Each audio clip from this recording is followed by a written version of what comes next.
السلام الله عليكم ورحمة الله تعالى وبركاته. رمضان مبارك صاحب يال muuqaalkeeni caawa waxaan ugu talgalay inaan niila wadaago caddeyn labaad aan idinku tusinayo shirkadani sida aan lacagta kula baxay. Muuqaalkii horey wuxuu ahaa anigoo la baxayo $1. Muuqaalkaas dhammaan dhalinyaro badan ayuu ka caawiyay in shirkadan iska diiwaan gelisay maadaama aysan jirin qof Soomaali ah aan aniga ahaynin oo barta YouTube-ka aad ka heli karto asigoo caddeyn toos soo dhigay shirkadan ku saabsan. Saas darteed ayaan mar labaad ku dhiiraday inaan niila wadaago in shirkadan nigit ay tahay oo mar labaad aan lacag kala bixi doono. So haddii aad muuqaalkaani markii kugu horreysay ku soo gaarayo tahay fadlan like noo saar sidoo kale nagu soo biir oo channelkeena subscribe saar. Ha hilmaamin linkii description-ka yaala shirkadan iska diiwaan gelisid si aad 5% discount uga hesho. Sidoo kale barteeni Telegram-ka ku soo biir si aad dhalinyarada Soomaaliyeed meesha joogo ee shirkadahan profile iska jecel ku trade gareeyo aad la wada sheekaysato. So saaxiib yaal haddaan dib ugu soo laabano waxaa u jeedin akoonkan xilliga aan qaatay in 21 Maarso ay tahay caawana taariikhda 28 Maarso oo 6 bil ayaa kasoo wareegatay oo shirkadan sidaan wada ognahay isbuuc gudahood ayaa lacag kula bixi kartaa markaad fund noqoto. So saaxiib yaal waxaa u jeedin in faa'iideedii almost 13% aan ku daray 12 saac ku daray oo halkan waxaan rabaa inaan si toos ah idinku tusiyo inuu withdrawal-ka sameynayo.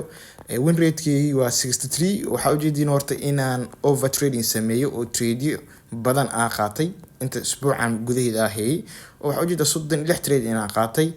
That means waxaa isleeyahay iidiya soo dhaweeyay dharkii iidi iyo waxyaasan ku dhaafin.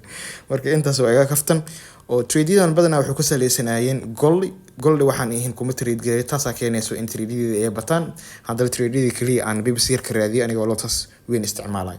Marka saaxiib yaal waxaan u gudbi doonaa qaybta withdrawal-ka oo waxaan la bixi doonaa lacagtaani oo lacagta share-ka dhankeyga ugu soo aadayso waxay noqon doontaa $1. So waxaan tagi doonaa payout meesha ku qoran tahay kadib waxaan kasii dooran doonaa request payout trading account-kiga meesha ka soo baxay kadib account-kii ayaan dooranayaa si lacagta ula baxo kadib si toos ah wuxuu ii geyn doonaa lacagta aan la baxayo iyo cadadigeeda intee tahay. meeshan waxaa ka soo baxayo oo aad u jeedaa total account-ka inta ku jirto. meeshan waxaa u jeedaa sidoo kale violated profit inaan sameeyo oo ah in news asoo soo baxay trade afuray si automatic ee lacagta aad tradedaas ka sameyso shirkadda way ka jaranaysaa oo waxaa u jeedaa $24 trade-kaas ka sameeyay si automatic ayaga iiga xireen oo waaba xilli fiican ay trade-kaas iiga xireen waayo trade-kaasi dhanka Ironman dhanka kale uu aaday laakiin $14 faa'iido ayuu trade-kaas iigu xiray. So marka share-ka aan leeyahay wuxuu noqon doontaa $1 waxaan sameyn doonaa $1 ayaan amount-igi gashanaa meeshaas maadaama share-kii $1 noqonayo crypto ayaan ka dooranayaa. So xogtan waa buubuuxinaa markaan buubuuxiyo kadib waan isku soo laaban doonaa insha Allah oo mar walba xogtan inaan YouTube soo dhigo maadaama halis uu kali karo in akoonkaygii la jabsado. Janagalayaal isku soo laabasho wanaagsan saaxiib yaal waxaan soo buuxiyay faylkii payout-kii waxaan dalbaday payout-kii waxaa u jeedaa qaybta payout-kii inuu hadda ii yaalo lacag dalbashadii aan sameeyay. So sidoo kale lacagta waxaan ku dalbaday crypto USDT ah waxaa u jeedin ilaa weli in lacagta la soo dirin ee request taagan tahay weli aan la process karin. payout-kan hoose $1 waa payout-kii hore aan ila wadaagay oo $1 aan lacagta kala baxay haddana waa midkan. Marka payout-kii totalkeyga wuxuu ahaa $1 inaan share ka helo halkan waxaa u jeedin $986 inay ku qoran tahay oo $20 oo service ah ayay iiga jirteen oo service-kan marka hore kuma arkin laakiin hadda inuu kusoo kordhiyay jeclahay oo waxaa halkan u jeedaa warqadeeda invoice-ka markaa fiirisid $16 inay ku qoran tahay. sidoo kale markii aan payout-kii dalbaday waxaa isla markii helay warqadii kale ee cadeynaysay in payout-kayga la receive gareeyay ee heleen ayna ii soo diri doonaan 3 bil gudahooda laakiin sida normalka 3 bil gudahooda lacagta kuma diraan hal maalin gudahoodii ayay tookadii hore igu soo gaartay dadka oo idin sidaas ama hal maalin gudahoodii markay dalbadaan ay lacagta soo gaartaa. So muuqaalkan waxaa dhameystiri doonaa markii lacagta ay soo gaarto Binance-kayga ku soo dhacdo. muuqaalkan waxaa uu talagalay muuqaalkii hore waxaan ku sameeyay computer laakiin muuqaalkan waxaan mobile ugu dhigay si dhalinyarada kale ee computer-ka aan haysan ee mobilada haysto ay ugu faa'iideystaan markii payout-ka dalbanayaan ay ugu dalbadaan mobiladooda.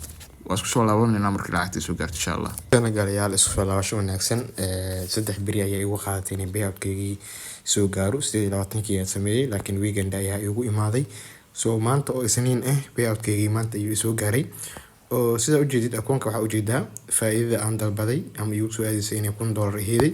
sidoo kale waxaa la ii soo diray email-kii cadeynayay in lacag la bixistii aan sameeyay oo waxaa u jeedaan halkan 1 Abriil ay ku qoran tahay si trader-kii lacagta laga gooyay ay tahay $1 $1250 totalka lacagta aan sameeyay tahay. So waxaa u jeedaa in akoonkaygii si trader-kii lacagtii aan sameeyay laga jaray oo haddii aan si trader-kii la tagno waxaa halkan ka arki kartaa lacagtii withdrawalka aan sameeyey $1 inay dhankayga soo aadisay $250 sheerkooda oo yahay. So intaas wixii ka dambeeyey emailkii C-Traderka markuu iga soo dhacay lacagtii laga jaray daqiiqada kama soo wareegin waxay soo gaaray warqadii buyout ka ahaa taasoo cadeynayso in lacagteydii ay soo gaari doonto daqiiqada kadib wax yar kadibna Binance-gii ay lacagtu soo dhacday. So saaxiibayaal muuqaalkan mar inuu waqti dheer sii noqdo oo waxa ujeedin cadeyntii inaan sidoo kale aan la wadaagay Discord-koodii oo halkan waxa ujeedaa inaan second buyout-kii aan ku qoray oo aan markii labada lacag la baxayo ay tahay oo $1 la baxayo.